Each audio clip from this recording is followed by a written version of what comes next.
یہ پہلی دعا ہے جو کسی انسان نے مانگی۔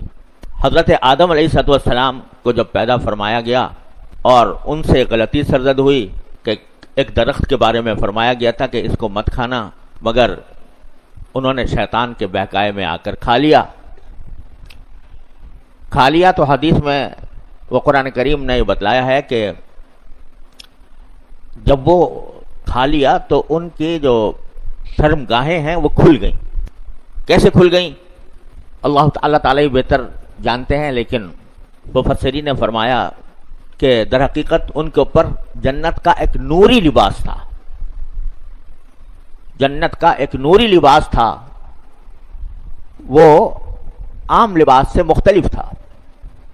جب غلطی ہوئی تو وہ نور جو جنت کا نور تھا وہ ظاہر ہو گیا، تو شرمگاہیں بھی ظاہر ہو گئیں۔ اب انسان کی فطرت میں اللہ تبارک و تعالیٰ نے یہ بات رکھی تھی کہ اس کا عریاں ہونا، یہ فطرت میں اللہ نے داخل فرمایا تھا کہ عریاں ہونا بڑی عیب کی بات ہے، پریشانی کی بات ہے، برائی کی بات ہے۔ تو اس لیے وہ پریشان ہوئے کہ یہ کیا ہو گیا، اور اس وقت تک آدم علیہ السلام کو، حضرت حوا کو یہ بھی پتہ نہیں تھا کہ غلطی سے کہ تدارک کا کیا طریقہ ہے۔ احساس تو ہو گیا، قرآن کریم میں یہ فلما ذاق الشجرۃ بدت لہما سوآتہما، جو ہی انہوں نے اس کو چکھا، یعنی ابھی اس میں پوری طرح مزے لے کر کھانے والی بات نہیں ہے، ابھی چکھا ہی تھا کہ بدت لہما سوآتہما، چکھتے ہی وہ لباس نور اتر گیا، شرمگاہیں سامنے آ گئیں، پتہ چلا کہ ہم سے غلطی بہت سخت ہو گئی ہے۔ اب اس غلطی کا تدارک کیا ہو اس وقت تک پتہ نہیں تھا۔ تو اللہ تبارک و تعالیٰ کی آواز آئی کہ الم انہکما ان تلکما الشجرہ، کیا میں نے تمہیں منع نہیں کیا تھا کہ اس درخت کے پاس نہ جانا؟ اب شرمندگی ہے، ندامت ہے، اور طریقہ معلوم نہیں ہے کہ اس شرمندگی اور ندامت، اس غلطی کی تلافی کیسے ہو، اس کے تدارک کیسے ہو۔ تو قرآن فرماتا ہے کہ فتلقى آدم من ربه کلمات، آدم علیہ السلام نے اپنے پروردگار ہی سے سیکھے، یعنی اس رحیم و کریم کی ذات کو دیکھو کہ الفاظ بھی خود ہی سکھائے کہ یوں کہو گے تو تمہارا گناہ معاف ہو جائے گا۔ تو اللہ تعالیٰ کے سکھائے ہوئے الفاظ ہیں، اور پہلی بار یعنی انسان کی پہلی دعا یہ ہے ربنا ظلمنا انفسنا، کیا الفاظ سکھائے کہ اے ہمارے پروردگار، ہم نے اپنی جانوں پر ظلم کیا۔ اب یہاں تثنیہ کا صیغہ ہے، اعلی ربنا ظلمنا، دونوں نے کہا، آدم نے بھی کہا، آدم علیہ السلام نے بھی، حوا نے بھی کہا علیہ السلام، کیا کہا کہ ربنا ظلمنا انفسنا۔ اب یہ دونوں جو ہیں اکٹھے کہہ رہے ہیں، یعنی یہ بھی طریقہ ہو سکتا ہے کہ یہ ہر ایک کی زبان پر یہ پوری دعا الگ الگ آئی ہو، اور یہ بھی ہو سکتا ہے کہ دونوں نے مل کر اجتماعی طور پر گویا یہ دعا مانگی۔ اب یہاں ہیں تو دو آدمی، ایک آدم علیہ السلام، ایک حوا، اور اسی لیے تثنیہ کا صیغہ استعمال کیا قالا۔ لیکن جب آگے کہا ظلمنا انفسنا، تو بظاہر قاعدے سے تو کہنا چاہیے تھا ربنا ظلمنا نفسینا، اپنا تثنیہ، لیکن فرمایا انفسنا، ہم نے اپنی جانوں پر ظلم کیا ہے۔ عربی کے لحاظ سے یہ جمع کا صیغہ ہے جس میں کم سے کم 3 ہونے چاہیے، ہیں تو 2 ہی۔ تو واللہ سبحانہ وعلم، حضرت آدم علیہ السلام اور حضرت حوا در حقیقت نمائندے تھے آگے کی نوع انسانی کے لیے، پوری نوع انسانی کے لیے ایک نمائندہ اللہ تعالیٰ نے بنایا تھا ان کو، لہذا ان کو پتا تھا کہ میری ظلم سے اولاد پیدا ہونے والی ہے قیامت تک. تو آدم علیہ السلام نے اپنی اور اپنی اہلیہ کے ساتھ سارے آنے والوں کو شامل کر لیا. ربنا ظلمنا انفسنا وان لم تغفر لنا وترحمنا لنکونن من الخاسرین. اب ذرا ایک بات بڑی سمجھنے کی ہے کہ اللہ تبارک و تعالیٰ نے حضرت آدم علیہ السلام کو پہلے ہی زمین پر بھیجنے کا فیصلہ کیا ہوا تھا. ملائکہ سے اعلان کر دیا تھا تخلیق سے پہلے ہی, انی جاعل فی الارض خلیفہ, میں اپنے زمین میں اپنا ایک نائب پیدا کرنا چاہ رہا ہوں. یعنی تخلیق سے پہلے ملائکہ کے سامنے اعلان کیا تھا کہ ہم زمین میں بنا رہے ہیں اپنا خلیفہ, جس کا مطلب کہ اس کو زمین پر بھیجا جائے گا. پہلے سے یہ بات طے تھی, پہلے سے اس ارادے کا اظہار فرما دیا تھا کہ زمین پر بھیجا جائے گا. لیکن جب کر لیا, پیدا کر لیا, تو رکھ دیا اس کو جنت میں رکھا. اب آخر معال کار تو ارادہ پہلے سے تھا زمین پر بھیجنے کا, لیکن زمین پر بھیجنے کے لیے ابھی صلاحیت نہیں پیدا ہوئی تھی. زمین پر بھیجنے کی صلاحیت نہیں تھی. کیوں نہیں تھی؟ اس واسطے کہ انسان کو یہ غلطی کا پیکر بنایا. تو غلطی پہلے ثابت ہوتی, وہ اس پر دعا کرتے, اس پر استغفار کرتے, اللہ تعالیٰ کی طرف رجوع کرتے, اپنی جانوں پر ظلم کا اعتراف کرتے, پھر اس قابل ہوتے کہ زمین پر بھیجا جائے. تو غلطی ہوئی, استغفار کیا, اللہ تعالیٰ سے رجوع کیا, اور پھر اب تم اس قابل ہو کہ جاؤ اور جا کر تم ایک ہتھیار ساتھ لے کے جاؤ. ایک طرف ہم نے ابلیس کو پیدا کر دیا ہے, اس نے بھی دعا مانگی تھی, اس نے بھی کہا تھا, جب اس سے غلطی ہوئی, ایک غلطی اس سے ہوئی, ابلیس سے غلطی ہوئی کہ سجدہ کرنے کو کہا گیا, سجدہ نہیں کیا, تو سجدہ نہ کرنے کی غلطی ہو گئی, اور اس انانیت کے ساتھ وہ اس غلطی کے اوپر جو جواب دیا اس نے, وہ انانیت والا جواب تھا, کوئی بندے والا جواب نہیں تھا. تو اس واسطے اس کو کہہ دیا کہ تو مردود ہے, مطرود ہے, یہاں سے نکالا گیا. شاید مولانا رومی رحمۃ اللہ علیہ نے حکایت لکھی ہے, اللہ عالم, لیکن ہے بڑی سبق آموز. لکھی ہے کہ حضرت موسیٰ علیہ السلام جب کوہ طور پر جا رہے تھے تو شیطان آ گیا, ابلیس آ کے کہنے لگا, جی آپ اللہ کے دربار میں جا رہے ہیں, وہاں پر آپ کے اللہ تعالیٰ سے بات چیت ہوگی, اللہ تبارک و تعالیٰ, تو ایسا کریں کہ میری بھی کچھ سفارش کر دی. اس نے کہا بھائی تو پہلے کہہ چکا, تو کہنے لگا نہیں, میں تو اب میری توبہ قبول کروا لے, اور بہت عرصہ ہو گیا مجھے مردود مطرود ہوتے ہوئے, تو اب میری خواہش ہے کہ اللہ میاں مجھے معاف کر دیں. اچھا بھائی, توبہ کر لیا تو بڑی اچھی بات ہے. تو حضرت موسیٰ علیہ السلام تشریف لے گئے کوہ طور پر, تو وہاں جا کے اللہ تعالیٰ سے کہا کہ اللہ وہ ایک آپ ہی کی مخلوق ہے, اور وہ یوں کہہ رہا ہے توبہ کرنے کو تیار ہے, تو آپ اس کو معاف کر دیں. اللہ نے کہا کہ اچھا ٹھیک ہے, مجھے کوئی مسئلہ نہیں ہے توبہ قبول کرنے میں, لیکن میں نے اس کو پہلے آدم کو سجدہ کرنے کے لیے کہا تھا, اب اس کو تو کر نہیں سکتا, اس کی قبر کو جا کے سجدہ کر لے. تو قبر کو جا کے سجدہ کر لے تو میں چھوڑ دوں گا.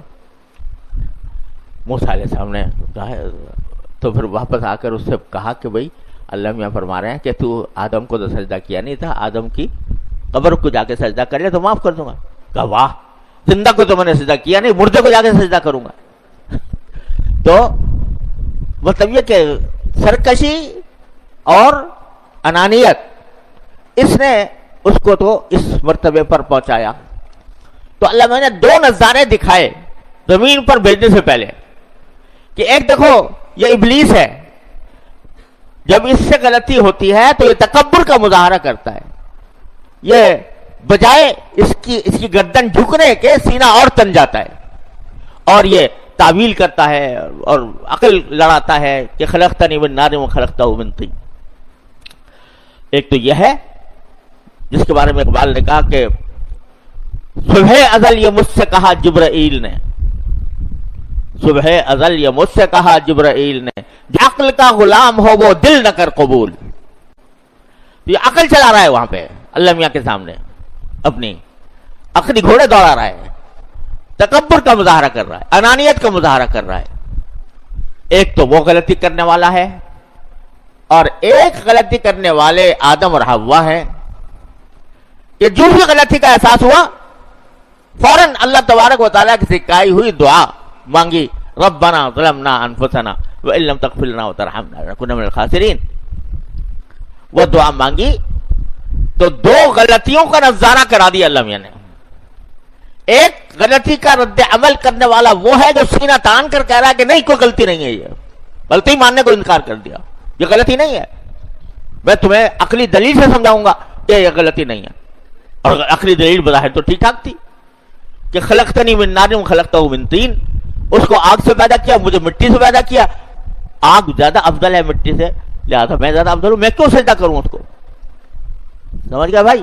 یہ لبرلزم ہے، یہ لبرلزم کہ ہر بات جو ہے وہ میری عقل کے مطابق ہونی چاہیے.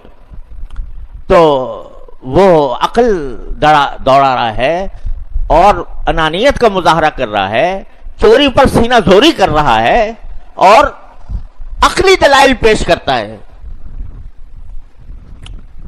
عقلی دلائل پیش کرتا ہے. بھئی بات تو ہم کہہ رہے ہیں جو لاجک کی بات ہے، سمجھا؟ لاجک ہے، لاجک یہ کہتی ہے کہ خلقتنی من نار و خلقتہ من طین.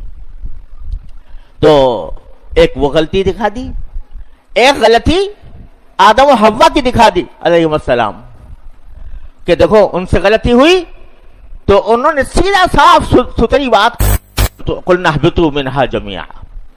اب ہم نے کہا کہ نیچے اتر جاؤ جنت سے سب کے سب، اور اب کیا ہوگا؟ بعضکم لبعض عدو. ہاں جب زمین پہ جاؤ گے تو ایک دوسرے کے دشمن ہوگے، شیطان تمہارا دشمن، تم شیطان کے دشمن. لہذا اب ہم نے تم کو لیس کر دیا ہے ایسے ہتھیار سے کہ جب کبھی شیطان جا کے وسوسہ ڈالے، شیطان تمہیں گمراہ کرے اور تمہارے قدم ڈگمگائے تو تمہارے پاس ایک ہتھیار ہم دے رہے ہیں کہ ربنا ظلمنا انفسنا وان لم تغفر لنا وترحمنا لنکونن من الخاسرین. تو ہم صرف زہر ہی پیدا نہیں کرتے، تریاق بھی دیتے ہیں. ایک طرف ہم نے زہر بھی پیدا کر دیا اور دوسری طرف تمہیں استغفار کا تریاق بھی دے دیا. اتنا آسان کہ اس کے لیے کوئی لمبی چوڑی محنت کی ضرورت نہیں. ارے مان لو غلطی ہوئی، مان لی اللہ غلطی ہو گئی، معاف کر دو.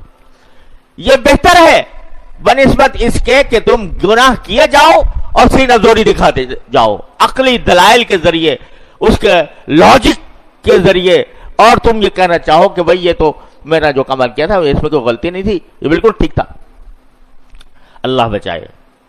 یہ جو ہوتا ہے کہ گناہ کرے اور کر کے اس پر ڈٹے اور ڈٹ کر یہ کہے کہ میں یہ گناہ نہیں ہے، یہ تو مولویوں نے بنا لی ہیں باتیں. مولویوں نے دین کو مشکل بنا دیا ہے، ورنہ دین تو آسان تھا. یہ کوئی غلط بات نہیں ہے، ہم دلائل سے ثابت کر سکتے ہیں کہ یہ درست ہے.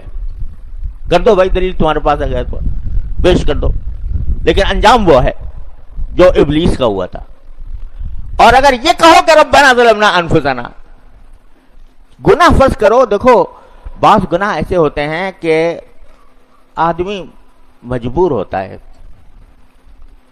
کہ مجبور کیا ہوتا ہے، مطلب حالات کے لحاظ سے ایسے حالات پہ پھنسا ہوا ہے کہ چھوڑنا مشکل ہو رہا ہے. اب اس کے دو طریقے ہیں ایسی صورت کے. ایک طریقہ تو یہ ہے کہ تم اس کو برائی تسلیم کرنے ہی سے انکار کر دو. کہہ دو جی آپ کیا کریں بھائی، یہ جملہ اکثر و بیشتر ہماری زبانوں پر آتا ہے، کیا کریں ہم ایسے ماحول میں جی رہے ہیں، جینا مشکل ہو جائے، تو اس لیے جو کر رہے ہیں وہ ٹھیک کر رہے ہیں. حالات ہی ایسے ہیں، ماحول ہی ایسا ہے زمانے کے تقاضے ہی ایسے ہیں، لہذا جو کر رہے ہیں وہ ٹھیک کر رہے ہیں۔